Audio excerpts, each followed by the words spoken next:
Hello students, इस video में हम लोग डिस्कस करने वाले हैं चैप्टर 2। इसका पहला topic polynomials in one variable. तो इस वीडियो में हम मोस्टली सारी डेफिनेशंस और उनके एग्जांपल्स डिस्कस करेंगे। इस वीडियो को थोड़ा गौर से देखिएगा क्योंकि ये पॉलिनोमियल्स एक ऐसा टॉपिक है जो मैथमेटिक्स में आप यहाँ से आगे जब भी पढ़ेंगे आपकी हर क्लास में काम आने वाला है।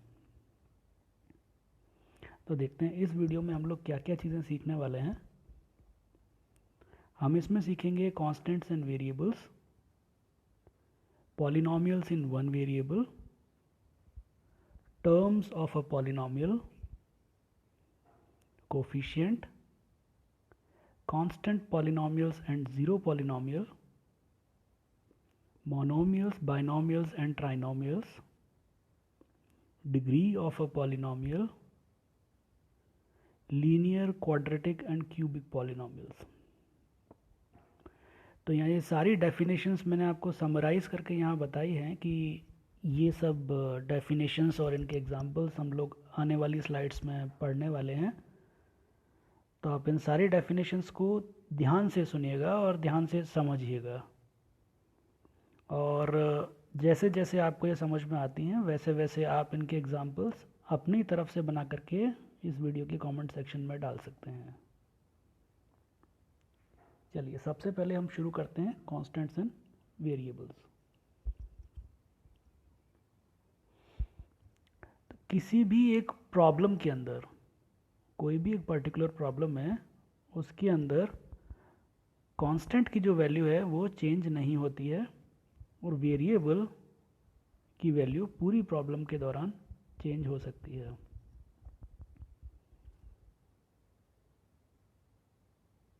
एग्जाम्पल के लिए 5x, -x, 4x ये अलजेब्रिक एक्सप्रेशंस हैं of the form a constant into a variable. इसका मतलब क्या हुआ, जैसे 5x है तो 5x में 5 तो हो गया कांस्टेंट और x हो गया वेरिएबल। अब -x है तो -x में कोई नंबर तो है ही नहीं। अब कोई नंबर नहीं है तो इसमें क्या होगा कांस्टेंट, इसमें कांस्टेंट होगा -1 और वेरिएबल होगा x। 4x है, इसमें कांस्टेंट होगा 4 और वेरिएबल होगा x।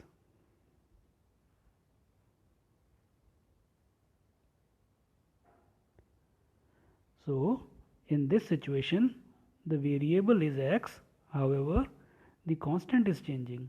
अब यहाँ पर हमने वेरिएबल x लिया है, कुछ प्रॉब्लम्स में वेरिएबल y भी हो सकता है, z भी हो सकता है, तो हम वहाँ 5a, -a, 4a, 3a इस तरह से ले सकते हैं। तो generally we use the letters x, y, z et cetera to denote variables, और a, b, c etc. to denote constants.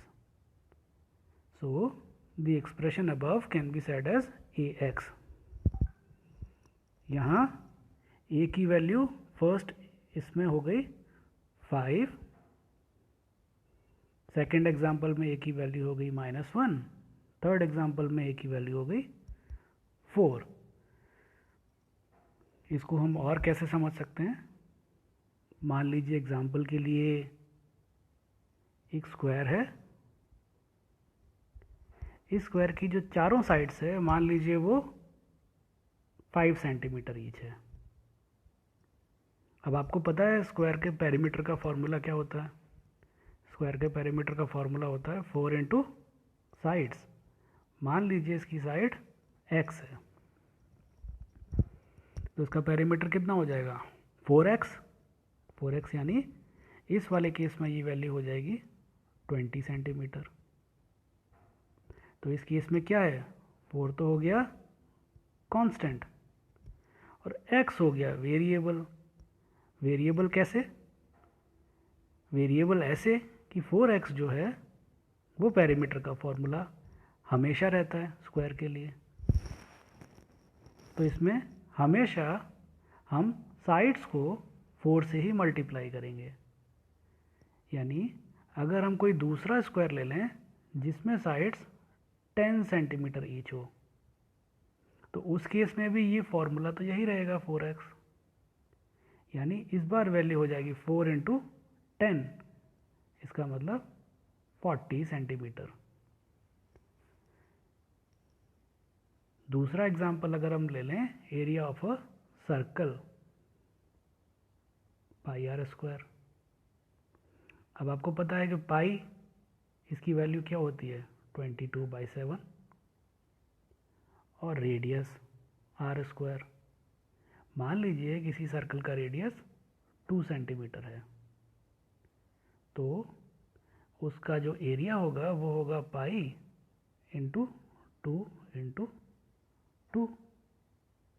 तो यहाँ पर आर क्या हो गया वेरिएबल, पाई क्या हो गया कांस्टेंट, क्योंकि इसकी वैल्यू तो वही रहेगी, चेंज नहीं होगी, बट रेडियस की वैल्यू चेंज हो सकती है।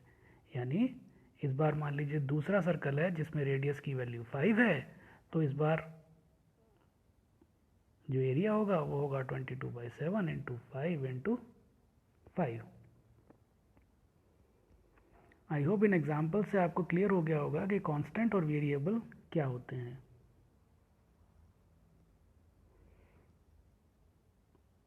नेक्स्ट है polynomials in one variable.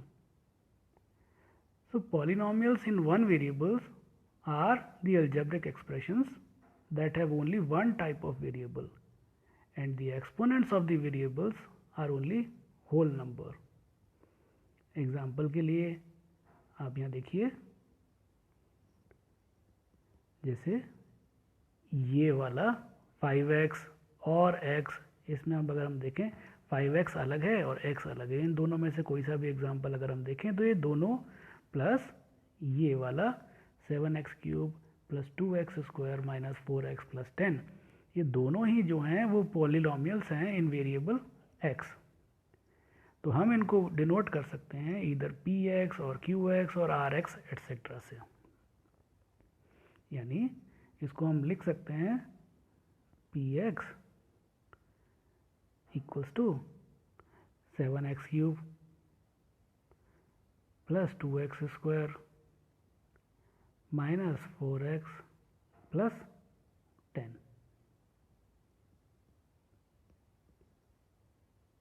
Next,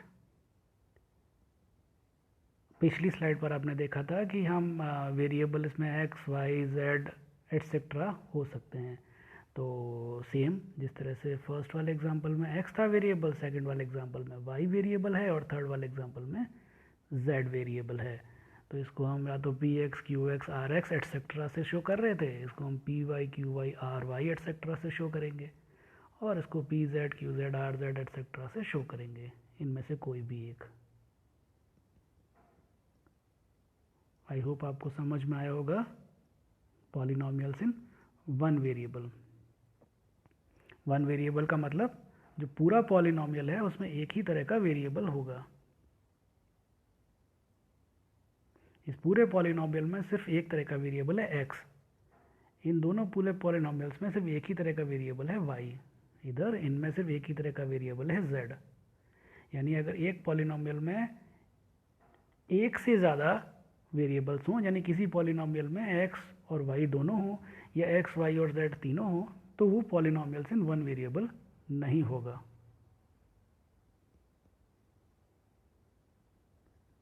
next आता है कोफिशिएंट। कोफिशिएंट को हम समझेंगे इन एग्जाम्पल से। एग्जाम्पल 1 में आप देख सकते हैं पॉलिनोमियल हमारे पास है x³ plus 4x² minus 2x plus 3। अब यहाँ देखिए आप, इसमें टर्म्स कौन कौन सी हैं। टर्म्स को आप ध्यान से समझ लीजिएगा। इसमें आपके पास 4 टर्म्स हैं। टर्म्स की जब भी हम बात करेंगे तो वो साइन के साथ आएगा, यानी x³ इसमें पहला टर्म हुआ, 4x² इसमें दूसरा टर्म हुआ,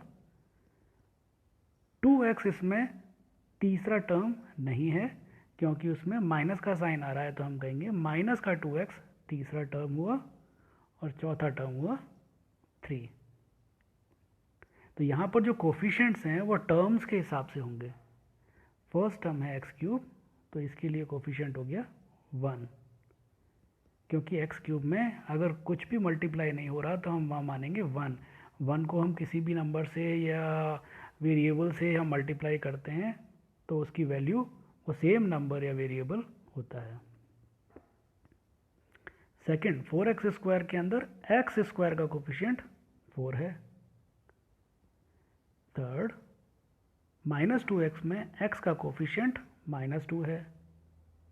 और फोर्थ, 3 जो है वो भी एक कोफिशिएंट है, लेकिन किसका?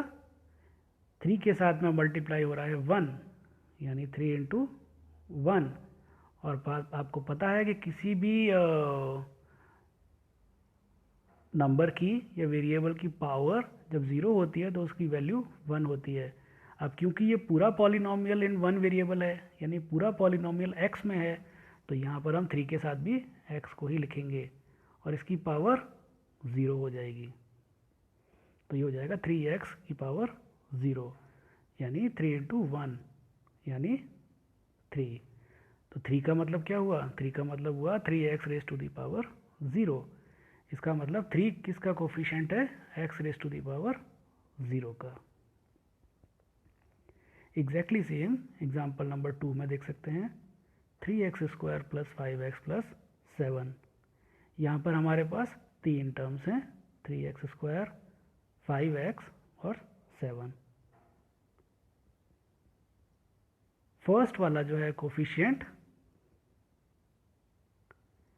3x स्क्वायर के अंदर यहाँ पर थोड़ी सी मिस्टेक हो गई है, यहाँ पर x स्क्वायर का कोफिशिएंट 3 है,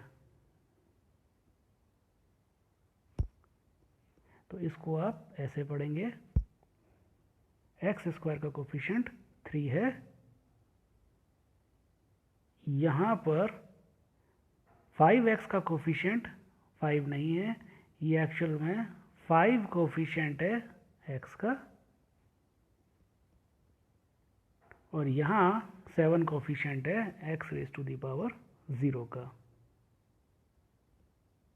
आई होप इस एग्जांपल से आपको कोफिशिएंट और टर्म्स समझ में आए होंगे।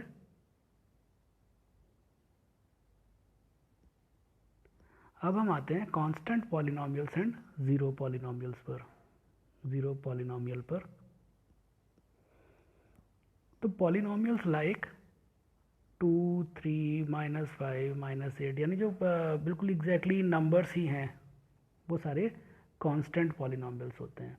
अभी आपने फर्स्ट स्लाइड पर देखा था कांस्टेंट और वेरिएबल्स। तो किसी प्रॉब्लम के दौरान कांस्टेंट की वैल्यू चेंज नहीं होती है, और ये जो नंबर्स हैं इनकी वैल्यू पूरी प्रॉब्लम के दौरान चेंज नहीं होगी। तो ऐसे सारे नंबर्स जो होते हैं वो सब कांस्टेंट पॉलिनोमियल्स कहलाते हैं। और कांस्टेंट पॉलिनोमियल्स का मतलब क्या हुआ कि जिस भी पॉलिनोमियल के अंदर ये होंगे उसमें जो भी वेरिएबल होगा उस वेरिएबल को आप इसके साथ में ऐड करके काम में, प्रॉब्लम को सॉल्व करने के लिए काम में ले सकते हैं। फिर इसके बाद the constant polynomial 0 is called zero polynomial. अब ज़ीरो भी एक नंबर है, एक इंटीजर है, तो ज़ीरो पॉलिनोमियल जो ज़ीरो जो कांस्टेंट पॉलिनोमियल है उसे हम ज़ीरो पॉलिनोमियल कहते हैं।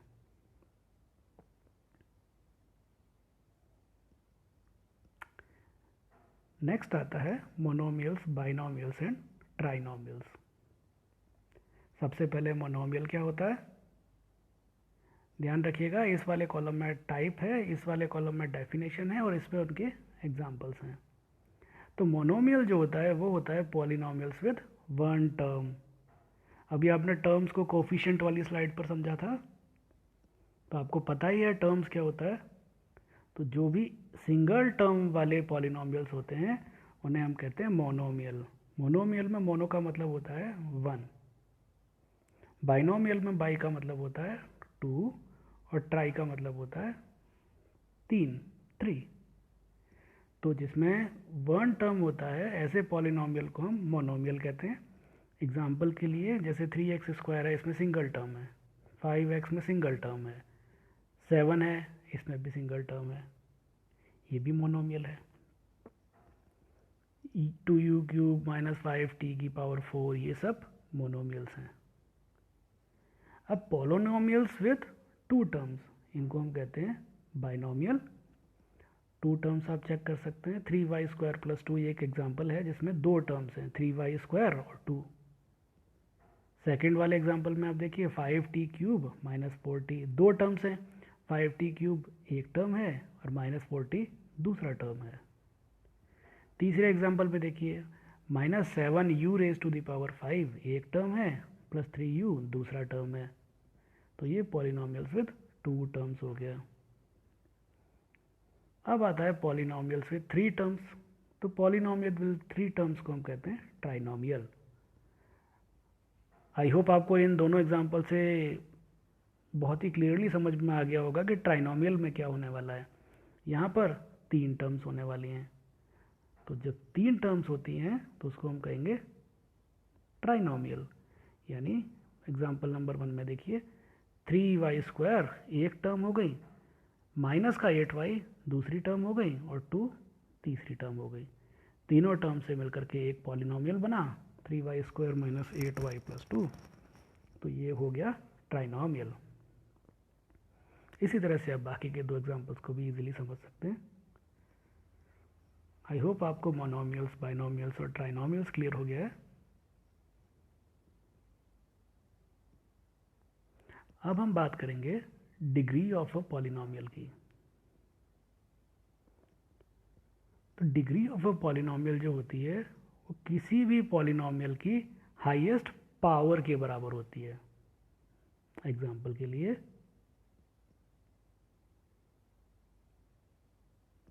आप एग्जाम्पल में देख सकते हैं the highest power in the polynomial pu = 3⁻7 plus this plus this plus this. इस पूरे की हाईएस्ट पावर कितनी है? 7। आप देखिए सेकंड में पावर 6 है, इसमें 1 है, कुछ नहीं है तो पावर 1 हो गया, और 7 के साथ कोई कुछ नहीं है वेरिएबल, तो ये हो गया 7u⁻0, यानी ये और कम हो गया। तो हाईएस्ट पावर है 7, तो इस पॉलिनोमियल की डिग्री हो गई 7। सेकंड पॉलिनोमियल में जो हाईएस्ट पावर है वो है 5, तो इसकी डिग्री हो गई 5।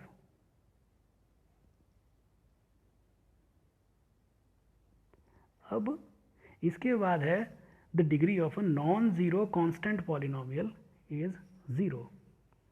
तो नॉन जीरो कांस्टेंट पॉलिनोमियल का मतलब क्या हुआ? इसका मतलब एक तो कांस्टेंट पॉलिनोमियल 0 है, जिसको हम क्या कहते हैं? Zero polynomial. ज़ीरो के अलावा जो कांस्टेंट पॉलिनोमियल्स हैं, मान लीजिए एग्जांपल के लिए 5 हो गया, -6 हो गया, इस तरह से जो भी कांस्टेंट पॉलिनोमियल्स हैं उनकी डिग्री 0 होती है। और डिग्री 0 कैसे हुई? डिग्री 0 ऐसे हुई कि इसके साथ में हमारा कोई भी वेरिएबल नहीं होता, और जब कोई भी वेरिएबल नहीं होता तो अभी पिछली स्लाइड्स पर आपको मैंने बताया था कि इसको आप क्या लिख सकते हैं, जैसे 5 है तो 5 को आप लिख सकते हैं 5 × 1, इसका मतलब हो गया 5 × x⁻0। तो यहाँ जो x की हाईएस्ट पावर है वो कितनी है? 0 है। जब हाईएस्ट पावर 0 है तो हाईएस्ट पावर को ही तो हम डिग्री ऑफ पॉलिनोमियल कहते हैं। इसका मतलब कांस्टेंट पॉलिनोमियल 5 के लिए हाईएस्ट पावर 0 है, तो कांस्टेंट पॉलिनोमियल 5 की डिग्री कितनी हो गई? 0। 5 की तरह ही बाकी जो सारे कांस्टेंट पॉलिनोमियल्स होते हैं, नॉन ज़ीरो कांस्टेंट पॉलिनोमियल्स, उन सब की डिग्री 0 होती है। आई होप इस एग्जांपल से आपको डिग्री ऑफ पॉलिनोमियल समझ में आया होगा। अब बात करते हैं हम linear, quadratic and cubic polynomials की। तो इसको आप थोड़ा सा सीरियसली समझिएगा, क्योंकि ये टॉपिक आपके नेक्स्ट क्लास में भी काम आने वाले हैं जब क्वाड्रेटिक इक्वेशन की बात करेंगे हम। तो सबसे पहले हम देखते हैं लीनियर पॉलिनोमियल। लीनियर पॉलिनोमियल क्या होता है? लीनियर पॉलिनोमियल वह होता है जिसके अंदर पॉलिनोमियल की डिग्री 1 होती है। और डिग्री 1 का मतलब क्या हुआ कि वहाँ जो वेरिएबल विद हाईएस्ट पावर है वो कितना है? 1 पावर वाला है। यानी इसको हम लिख सकते हैं ax + b की फॉर्म में, जहाँ a और b are constants and a is not equal to 0। यहाँ हमने बात की है a is not equal to 0, b equals to 0 हो सकता है, क्योंकि अगर a इक्वल्स टू 0 हो गया तो क्या होगा, a x भी 0 हो जाएगा। 0 से हम x को मल्टीप्लाई करेंगे तो a x की वैल्यू 0 हो जाएगी। तो a is not equal to 0 होना चाहिए, यानी a की वैल्यू कभी 0 नहीं होनी चाहिए। एग्जाम्पल के लिए 17x प्लस 3, ये मैंने एक एग्जाम्पल ले लिया है। a की वैल्यू यहाँ पर 17 है, b की वैल्यू 3 है। अगर मान लीजिए यहाँ 3 की जगह हम 0 करते तो भी कोई फ़र्क नहीं पड़ता, क्योंकि फिर इसकी वैल्यू 17x होती, और 17x भी डिग्री 1 का पॉलिनोमियल होता। तो इसका मतलब सिर्फ 17x भी लीनियर पॉलिनोमियल हो जाता। सेकंड एग्जांपल है क्वाड्रेटिक पॉलिनोमियल। सेकंड टाइप है क्वाड्रेटिक पॉलिनोमियल। क्वाड्रेटिक पॉलिनोमियल जो होता है that is a polynomial of degree 2। That means यहाँ पर जो हाईएस्ट पावर होती है वो 2 होती है। So quadratic polynomial can be written in the form of ax square plus bx plus c, where a, b and c all the three are constants and a is not equal to 0। यहाँ पर a is not equal to 0 है, ये आप ध्यान रखिएगा। अब ये मत इसको रटने के लिए मत ऐसे सोचिएगा कि हर जगह हम a को ही नॉट इक्वल टू 0 कर रहे हैं। यहाँ हम a को नॉट इक्वल टू 0 करने का मतलब है जो हाईएस्ट पावर है एक्स स्क्वायर, उसका जो कांस्टेंट है, जो कोफिशिएंट है, उसको हम नॉट इक्वल टू 0 कह रहे हैं। क्योंकि हमने इस एग्जांपल में यहाँ पर हाईएस्ट पावर का कोफिशिएंट a लिया है, तो हम इसको नॉट इक्वल टू 0 कह रहे हैं। तो ax square plus B X plus C, where a, b, c are constants and a is not equal to 0। अब एग्जाम्पल के लिए मान लीजिए हमने a की जगह -9 ले लिया है, तो 9x स्क्वायर माइनस का प्लस 13x, b की जगह हमने 13 ले लिया है और c की जगह हमने 8 ले लिया। यहाँ आप ये ध्यान रखिए कि b 0 हो सकता है, c भी 0 हो सकता है, बट a 0 नहीं होना चाहिए, क्योंकि अगर a 0 हो गया तो जो हाईएस्ट पावर है वो क्या होगी, 1 हो जाएगी, क्योंकि a 0 होते ही ax स्क्वायर की वैल्यू 0 हो जाएगी। तो जब ये 0 हो जाएगी तो बचा क्या, bx प्लस सी, और bx प्लस सी का मतलब हाईएस्ट पावर हो गई 1, और हाईएस्ट पावर 1 होते ही ये क्या बन जाएगा, लीनियर पॉलिनोमियल। फिर ये क्वाड्रेटिक पॉलिनोमियल रहेगा ही नहीं। तो इसके और एग्जांपल्स अगर हम लिखना चाहें तो हम जैसे लिख सकते हैं 2x स्क्वायर माइनस 5। यहाँ पर बी एक्स जैसे यानी एक्स की कोई वैल्यू आई नहीं है, तो अगर x की वैल्यू 0 होती है तो चलेगा। मतलब कहने का मतलब ये है कि x का कोफिशिएंट अगर 0 होता है, b की वैल्यू 0 होती है तो चलेगा, तो कोई प्रॉब्लम नहीं है।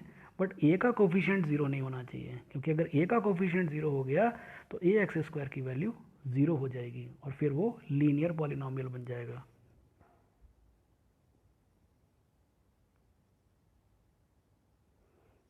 नेक्स्ट आता है क्यूबिक पॉलिनोमियल। तो cubic polynomial is a polynomial of degree 3, और इसमें जो इसको लिखते हैं वो लिखते हैं a x cube plus B x square plus c x plus d की फॉर्म में, where a b c and d all the 4 constants and a is not equal to 0। इस बार फिर से जो a is not equal to 0 लिखा है, इसका मतलब है कि जो हाईएस्ट पावर है 3 एक्स क्यूब जो है उसका कोफिशिएंट 0 नहीं होना चाहिए। अब ये चीज़ आप खुद सोच कर देखिए, जैसे जैसे मैं बता रहा हूँ मेरे साथ में सोचिए। अगर एक्स क्यूब का कोफिशिएंट यानी a 0 हो गया तो क्या होगा, इस पूरे की वैल्यू 0 हो जाएगी, और जैसे ही इसकी वैल्यू 0 हो गई तो हाईएस्ट पावर कितनी बची, हाईएस्ट पावर बची 2, और हाईएस्ट पावर जिसकी 2 होती है वो कैसा पॉलिनोमियल होता है, वो होता है क्वाड्रेटिक पॉलिनोमियल, फिर वो क्यूबिक पॉलिनोमियल नहीं रहता। यानी अगर a 0 हो गया तो ये क्वाड्रेटिक पॉलिनोमियल बन जाएगा। अब मान लीजिए a और b दोनों 0 होते हैं तो क्या होगा, यानी अगर a भी 0 हो गया और b भी 0 हो गया तो ये दोनों ही 0 हो जाएंगे, और अगर ये दोनों ही 0 हो गए तो हाईएस्ट पावर बचेगी 1 cx, और जब हाईएस्ट पावर 1 होती है तो उसको हम क्या कहते हैं, लीनियर पॉलिनोमियल। आई होप आपको ये क्लियर है। इसका एग्जाम्पल में हम इसको समझ सकते हैं, 7x³ + 4x² - 3x+1। और भी अपनी तरफ से आप काफ़ी एग्जाम्पल्स बना सकते हैं। आपको अगर समझ में आ गया हो तो आप लीनियर, क्वाड्रेटिक और क्यूबिक पॉलिनोमियल का एक एक एग्जाम्पल कमेंट सेक्शन में लिखिए। अब यहाँ हमने एक नोट दिया है। नोट ये है कि if all the constants in the above forms are 0, यानी अगर लीनियर पॉलिनोमियल में सारे कांस्टेंट 0 हों, a और b 0 हो, तो क्या होगा, इसकी वैल्यू 0 हो जाएगी। क्वाड्रेटिक पॉलिनोमियल में सारे कांस्टेंट 0 हों, यानी a, b और c सारे 0 हों, तो इस पूरे कांस्टेंट पॉलिनोमियल की वैल्यू भी 0 हो जाएगी। और क्यूबिक पॉलिनोमियल में अगर चारों कांस्टेंट 0 हों, a, b, c और d, तो इस पूरे पॉलिनोमियल की वैल्यू 0 हो जाएगी। यानी अगर सारे कांस्टेंट 0 हों तो हमको मिलेगा क्या, 0 पॉलिनोमियल। और 0 पॉलिनोमियल की जो डिग्री है वो क्या होती है, नॉट डिफाइंड। 0 पॉलिनोमियल की कोई डिग्री नहीं होती। क्यों नहीं होती? आप पूछ सकते हैं कि भाई 0 के साथ भी तो हम x⁻0 लगा सकते हैं, लेकिन उससे क्या होगा, अगर हम इसके साथ में x⁻0 लगाएंगे तो किसी भी नंबर को 0 से मल्टीप्लाई करने पे पूरे की वैल्यू 0 हो जाएगी। जब पूरे की वैल्यू 0 हो जाएगी तो इसके साथ में हम x⁻⁴ कुछ भी नहीं लगा सकते, यानी इसकी जो डिग्री है वो नॉट डिफाइंड होगी। आई होप इस वाले एग्जाम्पल से आपको लीनियर, क्वाड्रेटिक और क्यूबिक पॉलिनोमियल्स क्लियर हो गए होंगे, और इस पूरी प्रेजेंटेशन से आपको जो बेसिक डेफिनेशंस हैं और उनके एग्जाम्पल्स हैं वो समझ में आए होंगे। अब इस प्रेजेंटेशन की हेल्प से आप एक्सरसाइज 2.1 को इजीली कर पाएंगे। Thank you.